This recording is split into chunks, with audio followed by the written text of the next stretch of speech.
climate anxiety is becoming a very well-known topic among psychologists and psychiatrists. In fact, the American Psychological Association and the American Psychiatric Association have climate anxiety divisions, or groups that are specifically focused on studying it. And what they report, those who are researching it report an increase in anxiety-related disorders and other kinds of symptom pictures.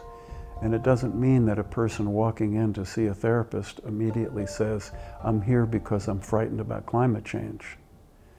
But if you think about climate change as a background anxiety that's affecting our culture, and maybe different segments of the culture, of the population, may be affected more extremely, I think it's a background force that's driving a lot of reactivity.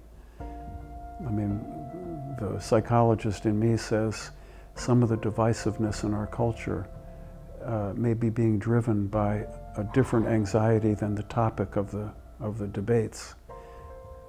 I mean, as a species, we're facing severe impingements from climate change on everything about the way we live.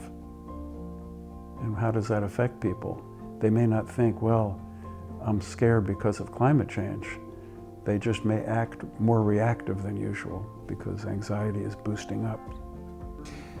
So going back to step by step, what prompted you to start that?